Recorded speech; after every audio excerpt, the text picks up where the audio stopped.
All right, let's jump right into a classic challenge from one of the most respected physics problem books out there, i.e. Irodov's Problems in General Physics. Today, we're going to tackle problem 1.52. It's all about the motion of a simple rolling wheel, but trust me, it's way more interesting than it sounds. So, I want you to picture this. You've got a bicycle wheel, and it's just rolling along nice and smooth. Now, what if you could track one single point on the very edge of that tire? What kind of path would it actually trace out? And here's the real head scratcher. How can that point possibly be accelerating if the bike speed is totally constant? That's the puzzle we're digging into. Okay, so this is the problem statement, straight from the book. We've got a point A on the rim of a wheel, the radius r is 0.5 meters, and it's rolling without slipping at a steady 1 meter per second. Our mission, should we choose to accept it, is to find two things.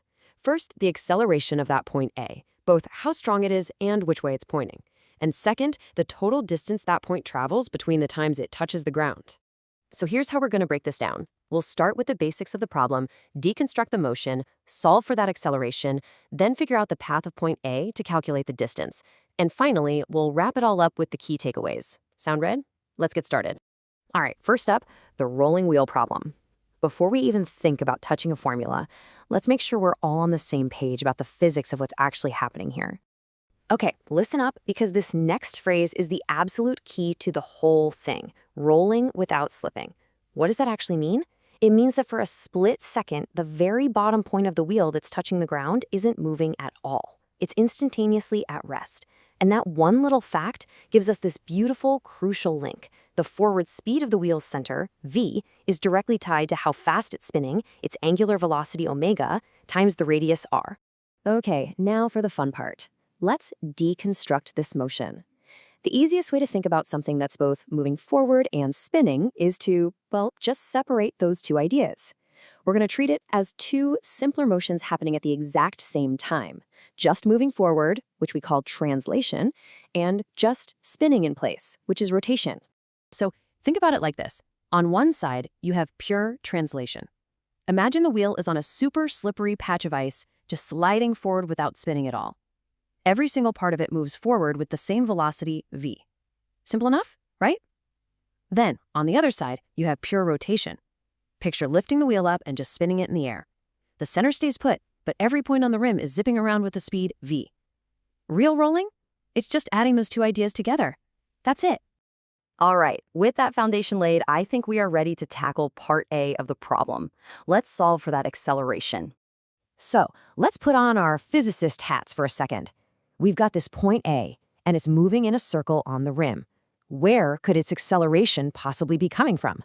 What are the options? Let's work through this. First, what about translational acceleration? Well, the problem says the wheel's forward velocity v is constant, so acceleration of the center is 0.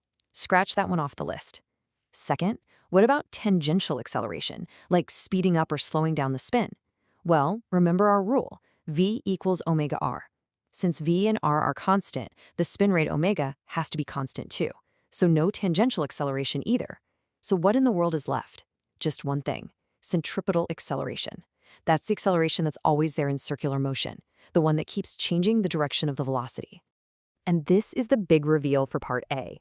The total acceleration of our point A is just its centripetal acceleration. That's it. And which way does centripetal acceleration always point? You got it, straight towards the center of the circle. In our case, that's the axle of the wheel.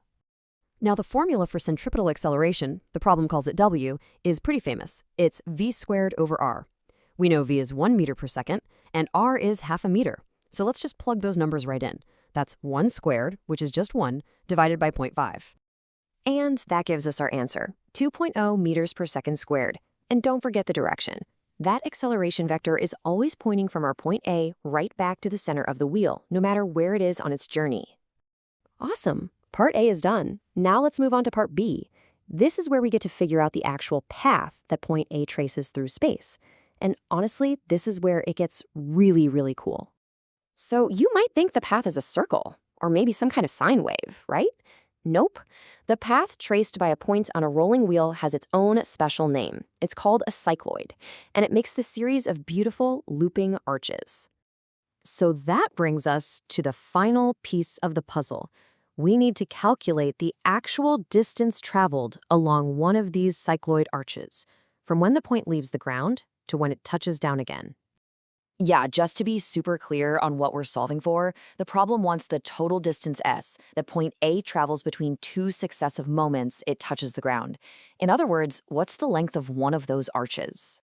Now, you'd need a bit of calculus to prove this from scratch, but lucky for us, the result is a well-known and, I think, really elegant piece of math. It turns out that the length of one full arch of a cycloid is always exactly 8 times the radius of the wheel. The formula is just that simple. S equals 8 times r. So with that amazing little formula in hand, the calculation is, well, it's pretty easy. We just take our equation, s equals 8r, and we plug in our radius of half a meter. So our distance, s, is just going to be 8 times 0.5, which gives us a grand total of 4.0 meters. Now stop and think about that for a second. The center of the wheel only moves forward by the circumference, right? That's 2 pi r, which is about 3.14 meters. But our little point on the rim actually travels a full 4 meters to get to the same spot. It's because it's going up and over, taking the scenic route, and all that extra up and down motion adds to its total distance. Okay, so let's boil this all down. What are the big things we should take away from cracking this classic Irodov problem? So here are the essentials.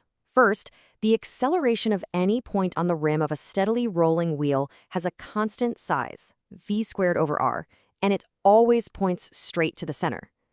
Second, that cool path it takes, that's a cycloid. And finally, and this is the one that surprises people, the distance a point on the rim travels in one revolution isn't 2 pi r, it's 8r, way further. And there you have it, Irodov 1.52 is solved. But, it leaves us with a really good question to chew on. We assumed the wheel's velocity was constant this whole time. What if it wasn't? How would the entire analysis change if the wheel itself were speeding up or slowing down? That's something for you to think about. Thanks so much for diving into this with me.